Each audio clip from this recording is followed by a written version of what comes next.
tadi pagi saya tuh merasa tiba-tiba aja ya. Kalau kita bicara gereja, itu kebanyakan yang diurus pasti masalah. Nyata, masalah itu kita bagi ada 3 biasanya gereja ini ya. Yang pertama ya masalah di dalam kita sendiri satu dengan yang lain, gesekannya apa itu. Yang kedua biasanya masalah keuangan. Lalu yang ketiga biasanya itu masalah problem di dalam jemaat sendiri. Nah itu yang paling besar. Nggak tahu kenapa tiba-tiba mikir begitu. Tapi terus terang dari bagi saya itu memang nggak tanya kepada Roh Kudus gimana solusinya. Ya tiba-tiba muncul gitu saja. Nah tadi ketika Nala ngomong ini, saya percaya inilah jawabannya. Kalau kita kembali kepada prinsip Alkitab, memuridkan orang, sebetulnya semua masalah itu akan selesai. Karena dari awal, kalau kita lihat Matius 28, perintah yang pertama yang Yesus berikan kepada kita, pergilah, bukan bentuklah gereja, bangunlah gedung, tapi jadikan segala bangsa itu muridku. Nah sebetulnya memang ini masalah terbesar dalam hampir semua gereja, yaitu pemuridan itu. Nah memang setan paling tidak suka kalau gereja itu berhasil dalam pemuridan. Kenapa? Kalau semua kita jadi murid, setan itu pasti kalah tanpa ditengking. Ingat itu Bapak. Ya tanpa ditengking, tanpa didoakan, tanpa doa puasa pun setan akan kalah. Sebab kalau kita kembali ke kisah rasul-rasul, ternyata yang mengalahkan seluruh dunia, bahkan bukan cuma setan, dunia itu takluk ketika murid-murid itu eksis. Ya, tolong lihat kisah rasul-rasul itu murid. Maka itu kata dominan, kata kunci atau password. Kalau kita mau membuka kisah rasul, pasti disapa murid. Kata murid itu paling banyak disebut di seluruh kisah rasul. Nah, kata Kristen cuma 1 kali. Nah, inilah kegoblokan gereja. Yang tertulis di Alkitab tidak dilakukan, yang nggak tertulis dilakukan. Malah itu yang dibesar-besarkan nggak tertulis itu. Nah contohnya Kristen ini cuma 1 kali ditulis. Tapi kenapa jadi kata dominan sekarang? Kata murid sudah hilang. Nah suatu kali saya merenungkan, seperti yang beberapa saudara tahu, saya ini orang praktis, nggak mau ribet-ribet tuh nggak mau. Saya minta apa-apa beri saya 1 ayat saja yang mengupas, yang menunjukkan bahwa itulah pemuridan. Saya nggak mau tanya macam-macam. Nggak tahu kalau saudara punya kebiasaan ini juga baik. 1 kali juga saya tanya, Papa, beri saya 1 ayat saja untuk mendeteksi rumah tangga saya ini aman atau tidak, supaya saya juga bisa ngajar ke orang-orang lain, sehingga nggak perlu bertele-tele. Dan tunjukkan, ini nyimpang sedikit ya. Coba baca Kejadian 2 ayat yang ke-23. Nah ternyata inilah ayat yang paling tepat untuk mendeteksi, untuk menilai apakah rumah tangga kita masih aman atau tidak. Jadi bagi yang belum menikah, ini bisa disimpan jadi nanti pegangan. Nah, dan kalau ayat ini kita pakai untuk menjaga pernikahan kita, aduh aman luar biasa. Dan kita tahu semuanya dimulai dari seorang suami, bukan dari istri. Kenapa? Karena suami itu kepala. Seluruh metabolisme tubuh kita itu yang kontrol adalah saraf pusat di kepala, dan itulah hukum. Maka itu suami itu pegang peranan penting, sangat mutlak dalam kehidupan pernikahan. Suami itu bagaimana? Nah sudah dibaca Kejadian 2:23. Ayo salah seorang silakan. Berkatalah manusia itu inilah dia. Nah stop, itu cara baca salah. Dibaca gini, maka berkatalah manusia itu kepada istrinya, inilah dia. Betul tidak? Surprise. Iya. Nah, ayo kita lihat. Jadi kata itu yang penting. Kata inilah dia itu yang penting. Oke? Ayo. Masih ingat sebelum Adam berkata inilah dia itu lagi diapain sama Papa di surga? Tidur. Iya. Ayo kalau istilah kedokteran dibius. Iya. Karena dia operasi besar itu, operasi tulang rusuk, bukan operasi jerawat. Ingat itu baik-baik. Operasi tulang rusuk, jadi itu wow, operasi besar. Nah, begitu biusnya habis atau dia bangun, begitu melek terus ada perempuan, dia pasti kaget, surprise. Karena seumur-umur dia hidup dia nggak pernah ketemu orang. Semuanya binatang dia temui selama itu. Begitu bangun lihat perempuan itu. Saya tanya, Bapak hubungannya apa dengan pernikahan? Kan saya nggak ngerti waktu itu. Ya, terus dia jawabkan, kamu tanya, minta satu ayatnya itu. Langsung saya ngerti. Jadi para istri sering-seringlah bangun terlambat biar suami bangun duluan. Serius itu. Tapi jangan tiap hari, sering-sering saya bilang begitu. Jangan tiap hari. Loh, dengarkan. Kenapa? Itu dulu. Bukan untuk apa-apa, kembali ke ayat ini. Nah, suami-suami kita harus jujur. Jujur betul. Itu ternyata satu alat tes yang paling sederhana, paling murah, dan tidak ada risiko apa-apa. Iya dong, nggak pakai bahan-bahan kimia. Tesnya nggak pakai bahan kimia.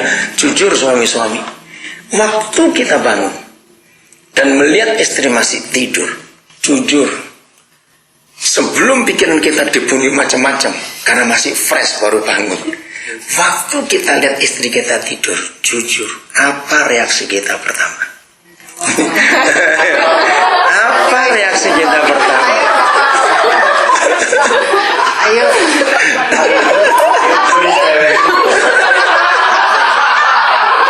Ya toh, apa reaksi pertama? Itu dia. Kalau sampai bilang gemuknya,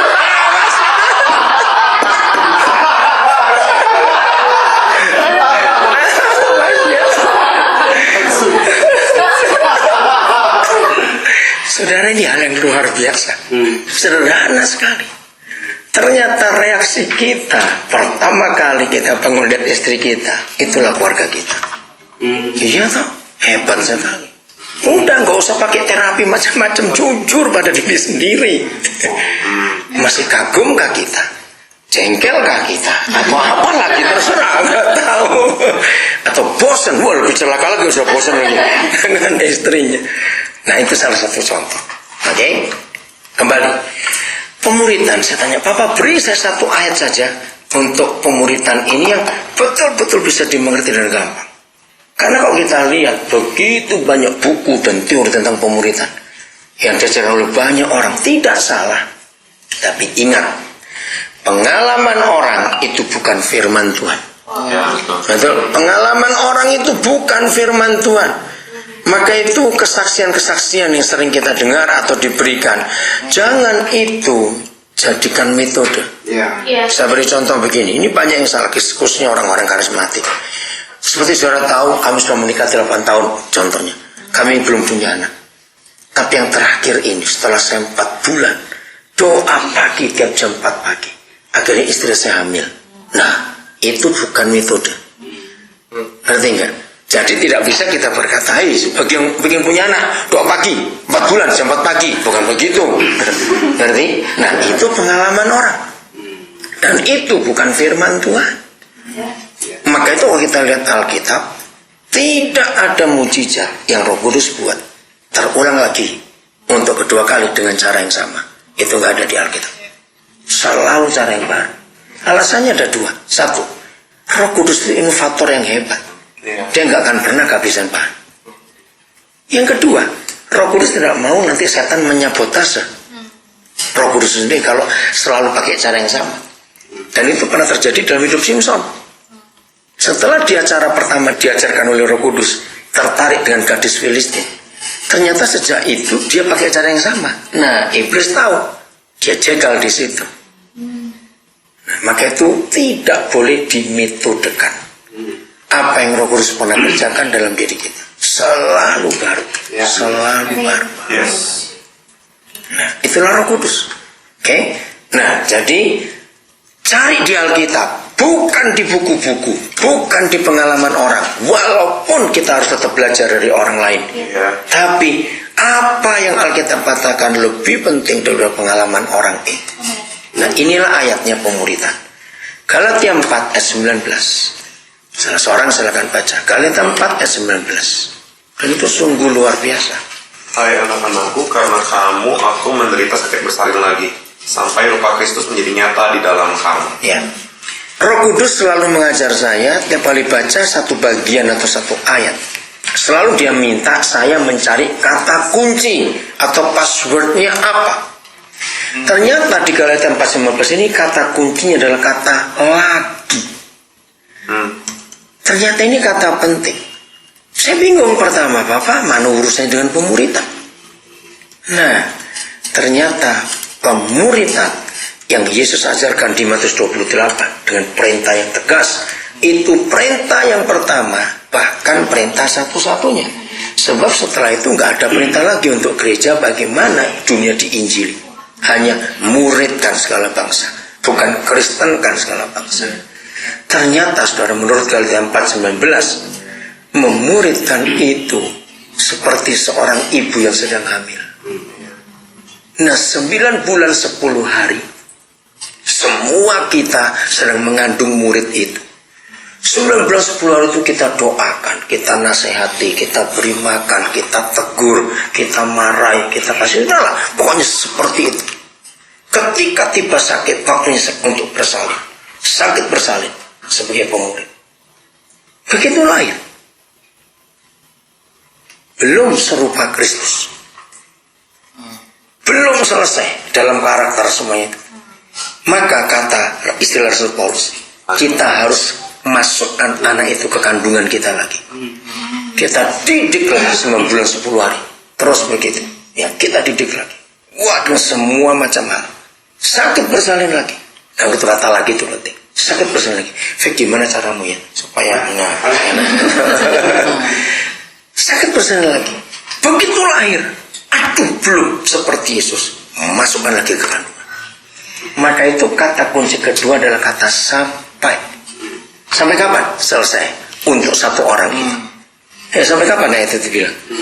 Sampai rupa Kristus nyata dalam diri orang itu. Nah, saudara bisa bayangkan kalau semua kita pemurid dan murid-murid kita sudah sampai ke level itu, masalah apa yang masih ada dalam diri kita? Betul? Masalah apa? Gak ada lagi. Bukan berarti terus bebas dari masalah, tidak. Dengan 3 hal tadi itu. Ya, yang pertama kita lihat masalah sesama kita. Ayo jujur, kalau kita belum dewasa dalam Kristus, kita belum serupa Kristus. Ini belum kepada jemaat ya, kita semua para pelayan ini. Kalau kita belum serupa Kristus, kita belum dewasa dalam Kristus. Masalah-masalah yang terjadi itu kan cuma karena 2 hal sepele. Tersinggung nomor 1. Terus salah paham. Dan cuma itu muter-muternya. Iya toh? Nah, kalau seharusnya kita jujur pada diri kita sendiri, walaupun tanpa Tuhan istilahnya, tanpa Alkitab, tanpa urusan rohani, makin tua umur kita, kumpul dengan orang yang sama, seharusnya makin lama kita tuh makin kenal atau makin gak kenal. Nah, kalau makin kenal, gak perlu ada tersinggung lagi, gak perlu ada salah paham lagi, karena sudah kenal. Nah, begitu pula cara nilai pernikahan. Harusnya makin lama usia pernikahan kita, makin kurang pertengkaran kita berdua. Sebab makin kenal. Maaf kalau saya pakai istilah, sampai kalau ada orang yang kentut aja kita tahu ini kentut istriku atau bukan. Ngerti gak ilustrasi itu? Karena kenal betul. Nah, ini gak usah pakai Tuhan, bukan saya pakai kata itu. Karena kita kumpul orang yang sama. Sampai kenyataannya kita kumpul orang yang sama, masih ada tersinggung, masih ada salah paham. Karena kita belum dewasa. Kita masih seperti anak-anak. Salah satu bentuk bukti bahwa kita belum dewasa adalah tersinggung. Karena kalau kita sudah dewasa, ada orang nyinggung kita, nyalakan kita, kita tetap bukan bijaksana karena kita sudah dewasa. Nah, begitu pula suami istri. Oke, jadi kalau kita sudah serupa dengan Kristus, gak ada lagi seperti itu. Mau salah paham, mau salah tersinggung, gak ada lagi. Oke, pemurid. Nah, lalu turun kedua, masalah uang sama. Kalau kita sudah dewasa, kita nggak perlu berebut uang, karena kita bisa cari lagi kok. Kalau betul anak kecil yang berebut masalah uang, itu milikku, itu milikku, itu anak kecil itu. Kalau kita sudah dewasa, nggak ada lagi hal seperti itu. Bahkan Yesus mengajar kok, kalau ada orang minta bajumu kasih jasmu. Kalau orang minta kamu jalan 1 mil, jalan 2 mil. Jadi kalau cuma uang saja yang diperebutkan, ya sudah, aku bisa cari lagi. Apa susahnya? Nah, itulah tanda kedewasaan. Sama dalam pernikahan, dalam keluarga. Di keluarga jemaat jangan 3 hal itu yang paling banyak. Kalau mereka sudah jadi murid dan sudah jadi serupa Yesus. Atau kalau istilah kita mirip-mirip lah, gitu istilahnya itu. Sudahlah, kecil masalah itu, nggak perlu dibesarkan.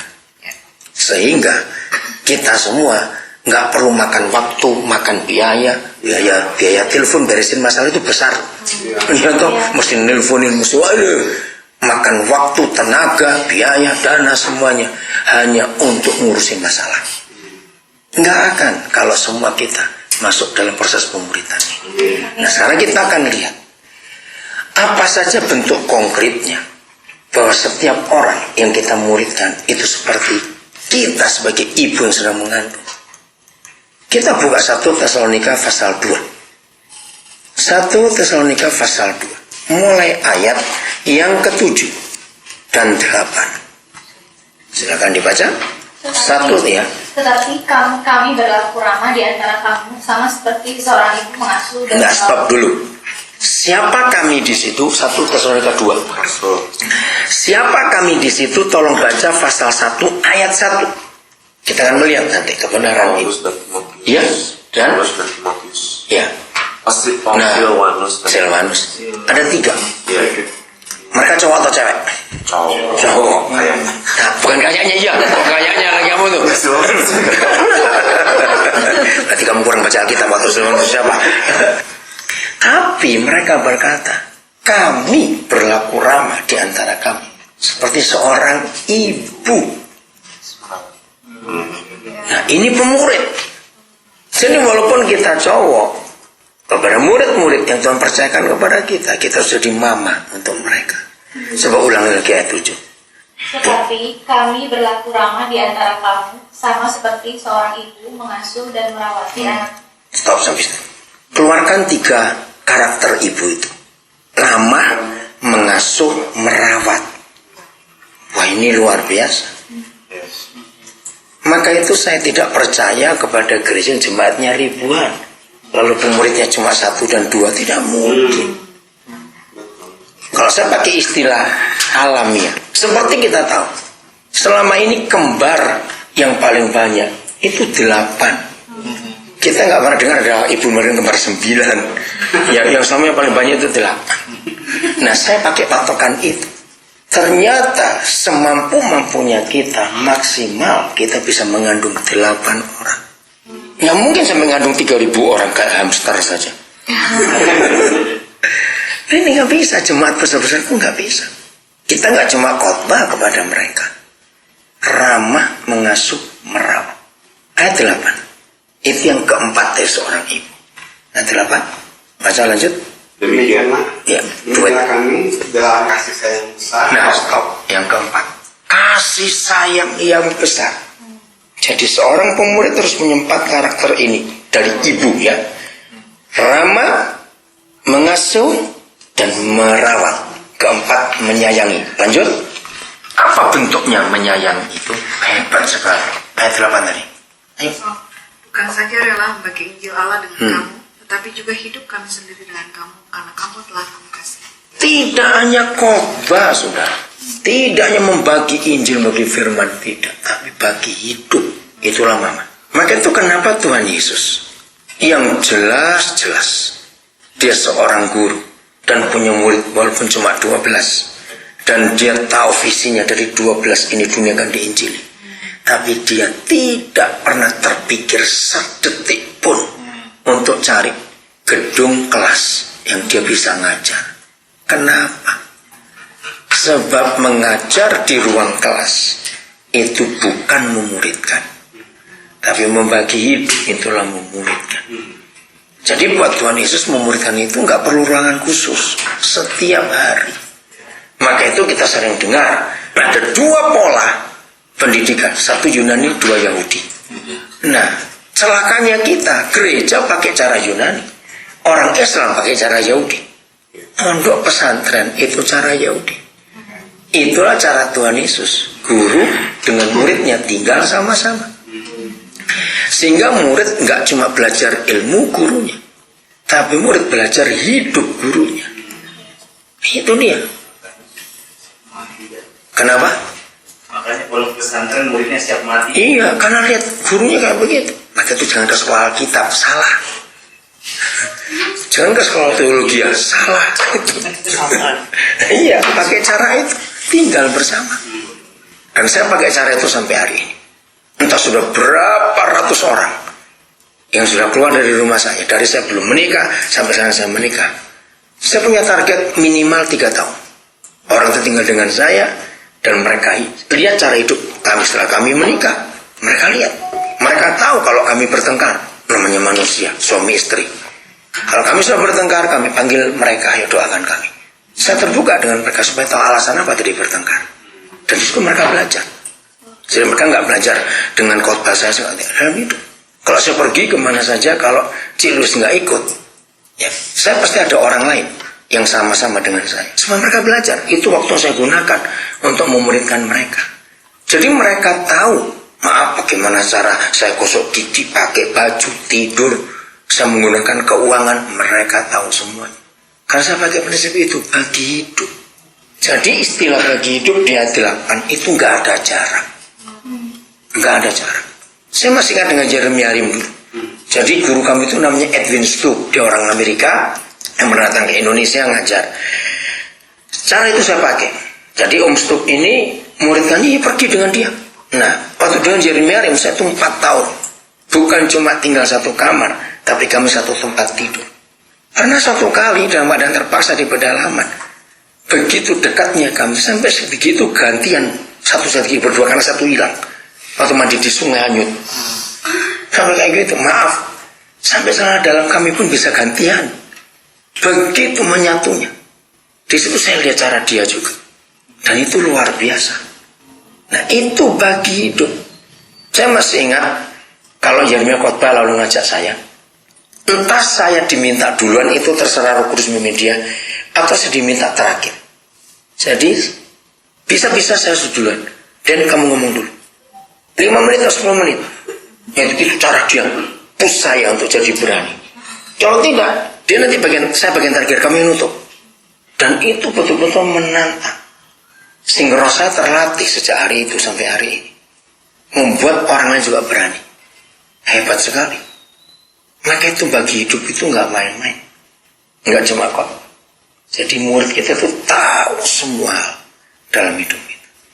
Itu hal yang sangat ajaib. Oke, sekarang ayat yang ke-10. Kalau ada ibu yang mengandung, ya mesti ada bapaknya dong. Kalau enggak namanya hamil di luar nikah. Ayat 10, coba baca. Ayo. Kamu adalah saksi, demikian juga Allah betapa saleh, adil, dan tak bercacatnya kami berlaku di antara kamu yang percaya. Ya, siapa itu? Ayat 11. Kamu tahu betapa kami seperti Bapa. Nah, stop dulu. Bapak terhadap anaknya. Jadi seorang pemurid itu harus jadi bapak dan ibu. Ya, tapi bukan amuba kelamin ganda begitu ya. Nah, pada suatu saat kita bisa lembut pada murid-murid kita, tapi pada suatu saat kita bisa mendisiplin mereka dengan ketegasan. Nah, itu pun yang saya pakai ayat-ayat ini untuk mengajarkan kepada banyak calon pernikahan. Kalau kamu jadi istri lalu jadi mama, ini pegangan. Kalau kamu jadi suami lalu jadi papa, ini ayat. Ada 4 ya karakter mama tadi. Sekarang kita temukan ada 6 karakter papa. 1 saleh, 2 adil, 3 tak bercacat. Saudara, ini hal yang luar biasa, dahsyat sekali. Kesimpulannya untuk 3 hal yang pertama ini, ingat waktu kita masih kecil, ada sebuah naluri yang hanya ayat ini yang menunjukkan. Tidak ada buku manapun di dunia yang pernah menunjukkan bahwa begitulah mama, begitulah papa. Nggak ada yang ngajar, tapi semua anak itu punya, mau bangsa apa saja. Begini, semua anak itu sangat mudah memaafkan dan mengampuni ibunya, tapi tidak untuk bapaknya. Betul tidak? Maka itu 3 hal yang pertama ini, karakter papa itu memberi contoh. Saleh arti hidup takut akan Tuhan. Adil, ya betul adil tirakannya. 3 tak bercacat. Jadi bukan dari mulut, tapi dari kelakuan, dari kehidupan ini. Maka itu ingat semua waktu kita masih kecil. Mama pernah pukul kita. Mama pernah marah kita karena kita nakal. Tapi cepat lupa. Tapi coba waktu papa buat itu, wah sulit sekali kita untuk melupakannya. Aneh sekali. Kenapa? Begini kesimpulannya. Ternyata di mata semua anak, mama itu boleh salah, tapi papa tidak. Maka itu nggak gampang jadi suami, nggak gampang jadi papa. Karena itu sebagai standar yang tidak pernah ditulis di mana-mana. Hanya ayat ini menuliskan.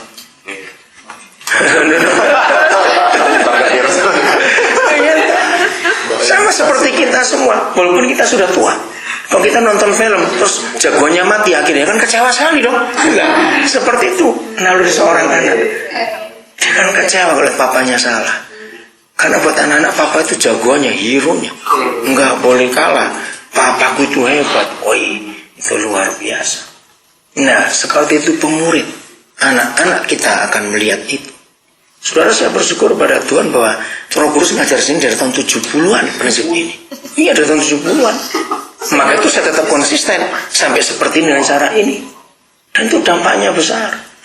Kemarin saya ditanya oleh seorang dalam satu acara, loh, jadi kalau bapak-bapak pergi-pergi gini sudah bisa? Oh, sudah lama saya tinggal pekerjaan ini yang di Nabirin, Kalimantan semuanya itu.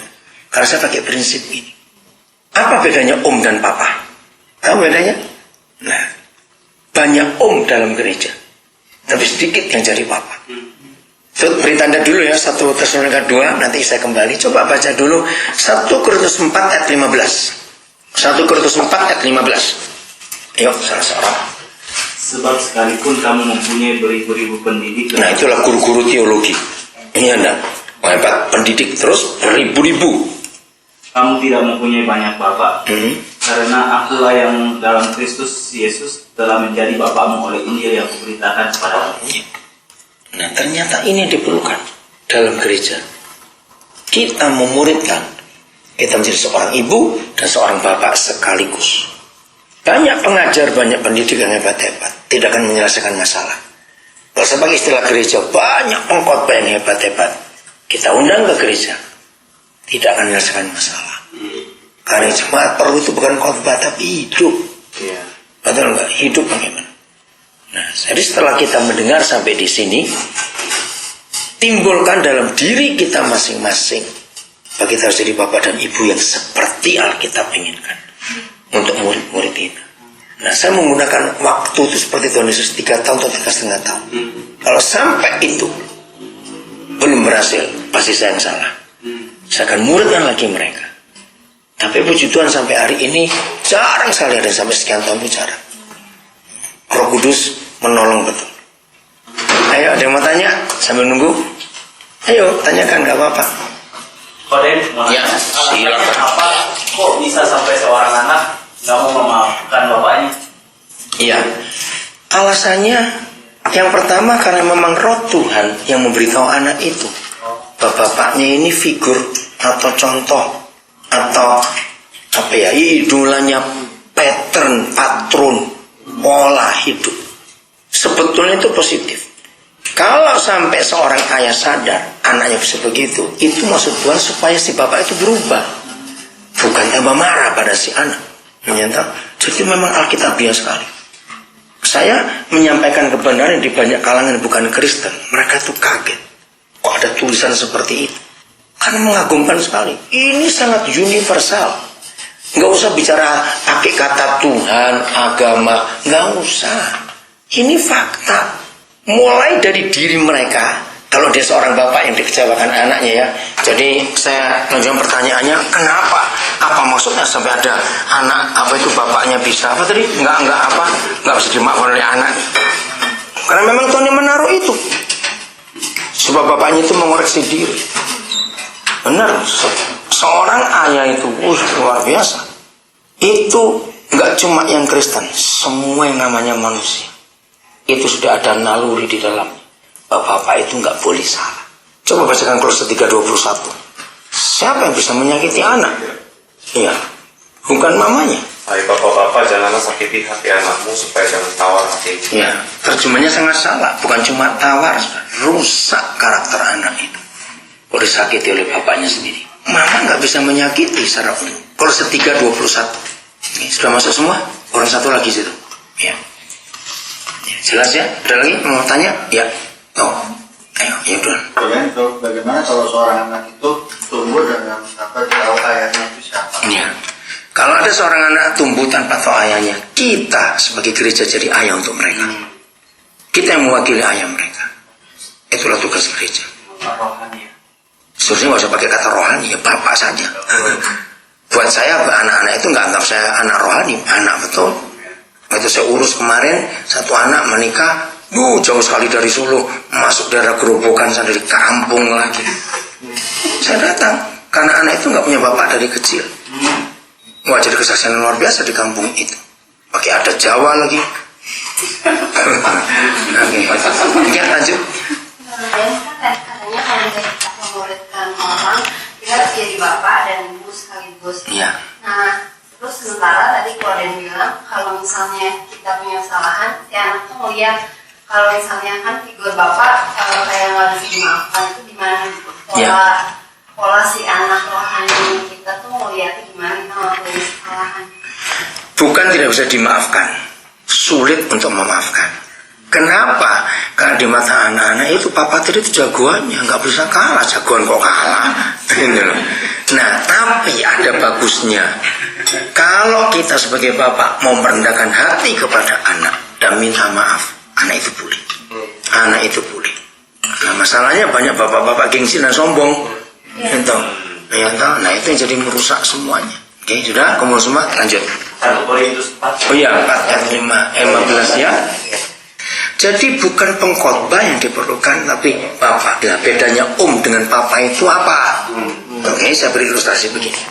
Kalau satu hari ada seorang dokter terkenal di Bandung, kita semua tahu orang Bandung. Selesai praktek, dia ngomong dengan istrinya, "Mah, gawat kita ini. Loh, ada apa? Tadi selesai praktek, anak kita masuk ke kamar praktekku. Dia kan kejual 3 SMA, ini si dokter cerita sama istrinya. Ternyata dia punya cita-cita. Nanti kalau lulus SMA, dia ingin sekolah kedokteran, dan dia berkata, Pak, aku akan jadi dokter lebih hebat dari papa. Dan ternyata papanya takut. Ini om atau papa? Nah, itu dia. Berarti ilustrasinya? Pembunuh pemimpin terbesar itu di gereja. Yang membunuh gembalanya sendiri. Karena banyak pemimpin di gereja takut disaingi oleh orang-orang yang Tuhan munculkan di situ. Itu sebagian besar gereja buat seperti itu. Betul tidak? Yang namanya papa dimanapun juga pasti akan senang, bahkan mendorong kalau anaknya lebih hebat dari dirinya. Nah, itu bedanya om dengan papa. Maka itu sebagai pemurid, saudara nggak boleh tersaingi dengan murid saudara. Kalau dia lebih hebat dari saudara, itu seharusnya.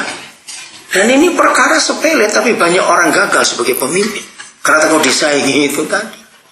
Saudara harus dorong murid-murid itu. Kamu harus lebih hebat dari aku. Harus. Karena itu target.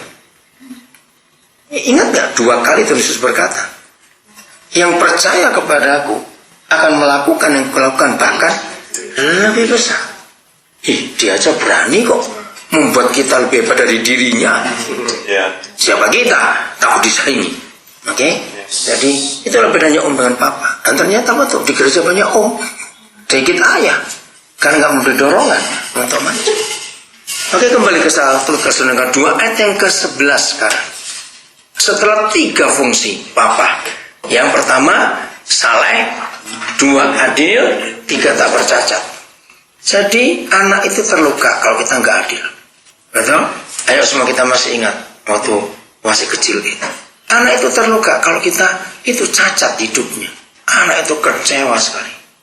Maka itu yang dirusak oleh iblis. Kenapa sampai Malaki 4 ayat 6 menulis gitu? Kalau sampai gereja tidak berhasil membuat hati bapak-bapak balik kepada anak-anaknya, hancur dunia ini. Dan terjadi sekarang. Karena begitu anak-anak disakiti bapaknya. Tadi Kolose 3:21 terjemahannya kurang tepat. Hancur hidup anak itu. Rusak total karakternya. Dan mereka akan merusak dunia ini. Mari saudara. Sudah ayat 11. Kami baca. Kamu tahu betapa kami seperti Bapa terhadap anak-anaknya telah menasihati kamu dan Satu-satu. 4 fungsi karakter keempat, menasihati kamu dan menguat ya. Oh, sambil nulis kamu penting. telah menasihati kamu dan menguatkan hatimu. Yang kelima, menguatkan hatimu. Terus ayat 12. Dan meminta dengan sangat supaya kamu hidup. Stop sampai itu. Meminta dengan sangat ganti mendisiplin. Itu dia. Meminta dengan sangat agar Supaya kamu hidup sesuai dengan kehendak Allah yang memanggil kamu ke dalam kerajaan dan kemuliaan. Ya. Kalau kita lihat ayat ini, betapa banyak gereja salah ngajar. Di mana? Menurut ayat 12, yang membuat anak-anak itu dekat dengan Bapa di surga, kenal dengan Bapa di surga, itu bukan mamanya, tapi papanya yang berfungsi. Tapi lihat sekarang ini, siapa yang suka dorong-dorong, suka marah kalau anak nggak sekolah minggu? Mamanya. Bapaknya santai, baca koran, nonton TV. Ada itu tugasnya papa. Ayat 12-nya. Tugasnya papa. Papa itu memberi contoh. Nah, kita bahas 3 fungsi yang kedua. Menasehati kamu. Yang keempat, menguatkan hatimu. Yang keenam, mendisiplinkan. Oke, kita keluarkan dulu dari 4 karakter mama dan 6 karakter papa. Secara gampang kita melihat, kalau gitu siapa pembentuk karakter anak? Mama atau papa? Papa. Jelas papa. Salah satu contoh, nasihat itu surga beri kepada papa, bukan pada mama. Maka itu di mama nggak ada nasihat, itu adanya di papa. Aku telah menasihati kamu. Itu fungsi keempat. Nah, kita lihat fakta. Ayo jujur, masih ingat waktu kecil? Rata-rata anak-anak itu senang minta nasihat papa atau mamanya. Nah, aneh. Ternyata dari kecil yang namanya anak orang itu sudah bisa manipulasi. Anak-anak itu tahu kalau minta nasihat mama itu pasti apa-apa boleh. Kalau papa tunggu dulu. Itulah dosa. Nah, sekarang kita lihat apa jadinya sebuah kehidupan tanpa nasihat. Itu gambarannya seperti jalan tol nggak ada garisnya. Ayo coba jawab. Apa yang terjadi kalau jalan tol nggak ada garisnya? Ngeri sekali. Nah, sekarang kita tahu alasannya mengapa setan merusak papa, bukan mama. Karena penasihat itu rusak duluan. Kalau penasihat dirusak, rusak semua itu hidup. Kenapa? Nggak apa-apa, surah bisa interview saya. Tanya atau masih nyatet nggak apa-apa. Iya, lo nggak dari tadi. Ya udah tanya dulu. Sambil yang nyatet. Ayo, tanyakan apa?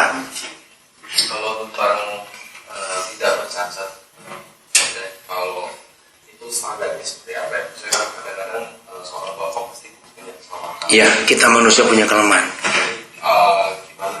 Ya, standarnya seperti Yesus. Tapi jangan takut, kalau kita sudah salah, minta maaf. Buat anak, kalau dia lihat papanya bisa minta maaf, itu satu yang besar buat dia. Dia malah respect. Coba aja, kalau saya nggak tahu semua kita pernah punya pengalaman itu tidak. Waktu kita masih kecil, papa kita salah, terus dia minta maaf. Ayo, kita malah marah atau malah hormat? Malah hormat bukan? Wih, bapakku luar biasa. Jadi jangan takut dengan standar itu.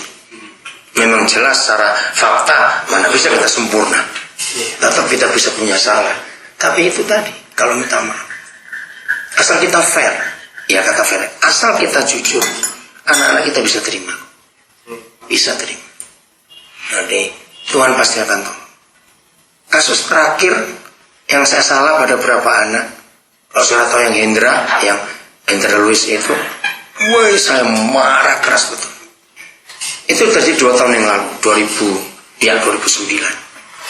Waktu itu ada 6 cucu saya dari 3 keluarga yang liburan. Jadi ikut ke Jakarta, ikut ke Bandung juga. 3 dari Makassar, 1 dari Nabire, 1 dari Jogja.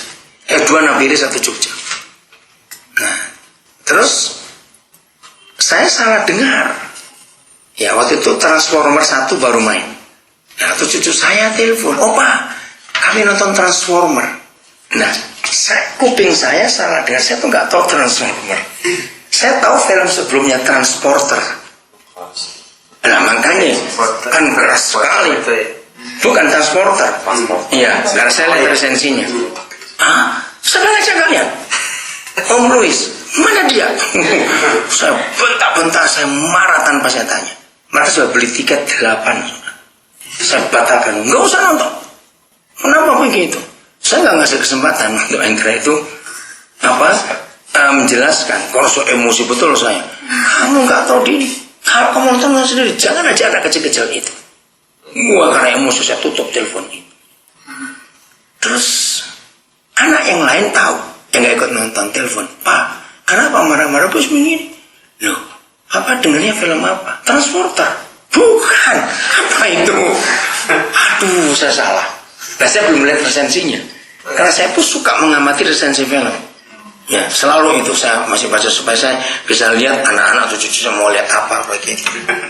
Saya telepon balik enter, saya minta maaf. Ya udah serugi 8 tiket hilang semua.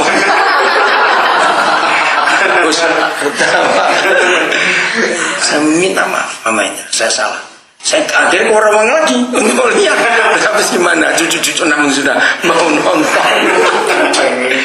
Ya, ternyata kesaksian itu yang terceritakan ke banyak orang. Kan papa bisa minta maaf, saya minta maaf betul-betul. Saya bisa bilang sudahlah, kamu minta papa suruh buat apa untuk kamu, papa mau buat karena papa salah. Kalau cucu-cucu saya minta maaf, tapi mereka nggak separah peluk marah di lukanya karena saya ngomong yang salah. Nah di situ saya belajar kalau betul-betul ketemu fair ya, kalau kita salah kita akui salah, anak itu kan ngerti juga, anak itu kan ngerti. Oke, baik saya lanjutkan. Jadi penasehat itu hanya ada di papa, bukan di mama. Maka itu mama-mama kalau anak-anak datang minta nasihat, apalagi hal-hal yang vital dalam hidup, harus berkata tunggu papamu. Nah ini masalahnya. Kalau setan buat papanya penasihat nggak pulang-pulang, ini tenaga mamanya. Aduh, setan tuh kurang ajar. Saya lagi juga.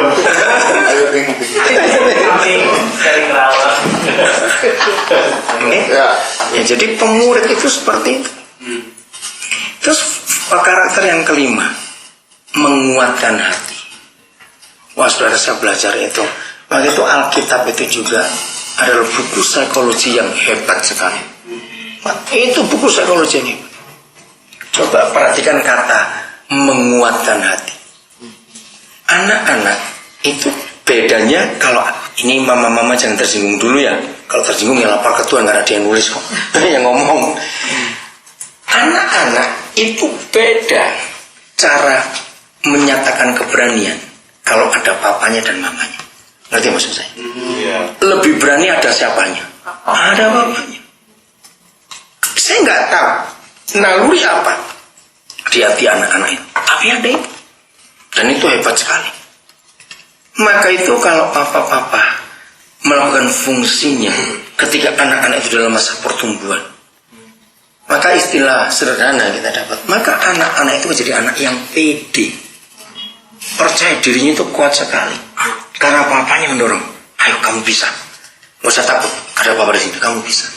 Nah itu yang dilakukan Yeremia kepada saya. Bayangkan di depan jemaat yang ribuan orang, dia berani nyerahkan mimbar itu ke saya. Itu risiko kan besar. Ini dia bisa dimarahi pendetanya itu. Hei, anak kecil suruh naik. Tapi dia berani risiko. Dia bilang tidak apa-apa. Saya pernah dimarahi juga. Yeremia yang maju. Yeremia terangkan, wih saya lihat itu luar biasa. Dia menjelaskan pada gembala itu. Nah dari situ saya terlatih jadi berani. Karena ada dia yang mendampingi, saya nggak takut. Jadi sudah itu fungsi papa, buat anak itu kuat hatinya, self confident. Ya coba lihat, anak-anak yang umur 2 tahun ke atas, kalau 2 tahun ke bawah jangan, terlalu kecil, 3 tahun. Kalau lagi main sama bapaknya, baik anak perempuan maupun anak laki, digendong terus dilempar, anak itu takut atau senang? Senang sudah, heran sekali. Nah itu buat anak itu jadi berani. Nah tapi kalau ada gitu mamanya jangan boleh ada ribut nanti mamanya. Padahal itu hal yang membuat anak itu terdorong. Kamu bisa, ayo kamu bisa. Ada papa ini, ada papa di sini. Ayo. Hebat. Itu fungsi menguatkan hati. Jadi untuk kita sebagai pemurid kita dorong mereka. Coba baca dulu Kejadian 45 ayat 8. Sampai seperti itu Perjanjian Lama menuliskan.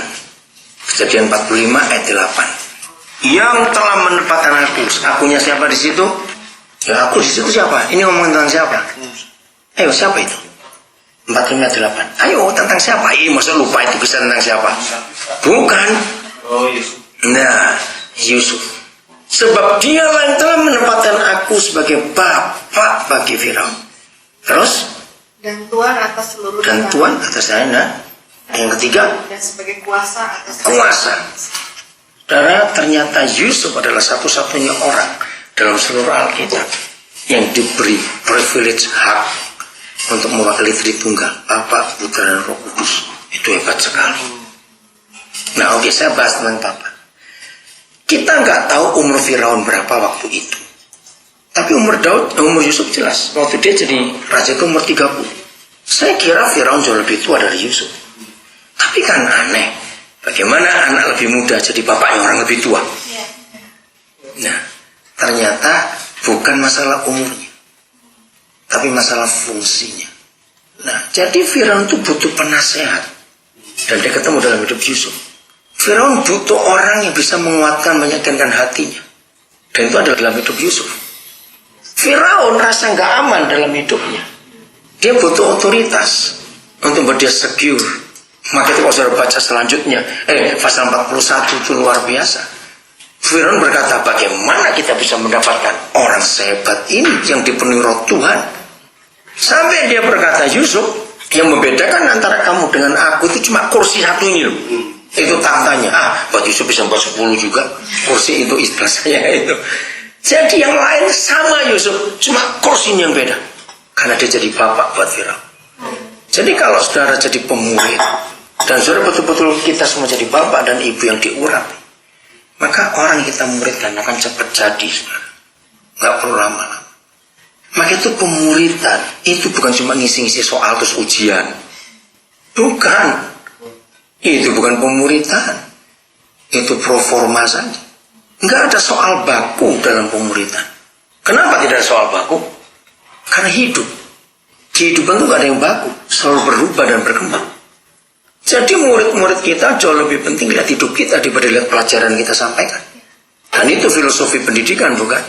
Lebih bagus karakter, tindakan daripada jutaan kata-kata. Karena itu yang dilihat langsung dan dialami langsung. Maaf Bu, kalau saya katakan kalimat berikut, saudara tidak harus meniru. Ya karena saya buat itu karena kami tinggal sama-sama di Nabire, satu kota itu. Jadi mereka harus tahu. Artinya sampai ATM saya, itu semua murid atau tim saya itu tahu pinnya nomor berapa, tahu saya nggak pernah ganti. Dan saya punya hak, dan saya punya hak untuk mereka ngecek dan lihat. Saya sering suruh mereka ngecek lihat, mereka tahu sampai seperti itu. Ya. Lagi saya tidak harus, karena saudara tidak harus meniru itu, cuma saya beri contoh. Sampai mereka jadi begitu respeknya, percaya kepada saya. Karena antara orang tua dan anak orang tua tidak boleh ada rasa curiga. Nah, waktu saya diajar itu oleh Roh Kudus, saya itu nggak ngerti pertama kenapa. Ya udah saya ikuti aja. Tapi dari cerita-cerita orang saya kira tahu. Saudara bayangkan kalau orang-orang yang saya pimpin, murid-murid saya itu terus mencurigai tentang keuangan saya, mana bisa sehati jadi munafik semua nanti itu. Ya, jadi mereka tahu saya dapat berapa, mereka tahu. Kalau saya pergi dengan tim, begitu saya selesai persembahan, saya buka amplop itu di depan mereka, dan mereka tahu berapa hasilnya. Saya ingin terbuka untuk semuanya. Begitu radikalnya saya tahu prinsip itu. Sampai hari ini. Seperti sekarang, Cik Lus ada di Kanada. Karena Sabtu kemarin kemenakannya menikah, saya ada di sini. Kamar dan almari kami itu nggak pernah kami kunci. Semua terbuka dan mereka tahu isinya apa dalam kamar itu. Saya tunjukkan kepada mereka bahwa kami ingin bagi hidup itu semuanya. Yesus itu nggak punya rahasia kok kepada kita. Masih ingat Yohanes 15? Ya, aku nggak nyebut lagi kamu hamba, tapi sahabat. Sebab segala sesuatu yang diberikan Bapa kepada aku, saya beritahukan kepada kamu. Lain dengan guru-guru yang ada. Saya lihat belajar masak dimanapun juga tetap ada yang rahasia nggak pernah dibagikan. Betul nggak? Pasti masih ada. Nah kita bukan begitu. Oke, jadi menguatkan hati itu penting. Mendisiplin itu yang keenam. Harus betul-betul tegas. Kita nggak boleh berkata bolak-balik sehingga membuat murid kita jadi bingung mana yang mau diikuti ini. Ya, jadi masing-masing kita punya tugas yang berbeda. Jadi kepada orang-orang kita muridkan, ya kita jadi orang tua buat mereka. Walaupun ada di antara saudara murid saudara lebih tua dari saudara, nggak apa-apa. Pakai prinsipnya Yusuf tadi itu. Karena yang mereka cari adalah bukan umurnya, tapi rasa aman itu. Rasa aman. Nah itu karena kita berani berkorban untuk semuanya. Ya, ayat yang terakhir kita diskusi nanti ini. Nah kalau semua itu kita sudah berikan, saudara, nggak ada masalah lagi. Gampang untuk mengatasinya. Karena Roh Kudus akan terus bekerja dalam diri kita maupun dalam diri para murid kita. Kita akan punya waktu untuk memuridkan orang yang lagi supaya cepat selesai. Dan hasilnya itu sungguh-sungguh luar biasa. Yohanes pasal yang ke-11. Sesekali kita harus membiarkan keadaan yang jelek itu terjadi. Iya toh? Seperti Tuhan Yesus. Coba carikan ayat 9 toh. Ya 9 nggak salah. Ini katakan dia sengaja tinggal beberapa hari lagi di situ. Ini kan masalah. Mati Lazarus. Ayat berapa itu? 9 atau 8? Apakah dia kejam? Tidak. Yohanes 11. Ayat berapa itu? 7, 8, 9 coba lihat. Atau 11? 6. Ya tolong bacakan. Namun saat didengarnya bahwa Lazarus sakit, ia sengaja tinggal 2 hari lagi di tempat di mana ia berada. Ya.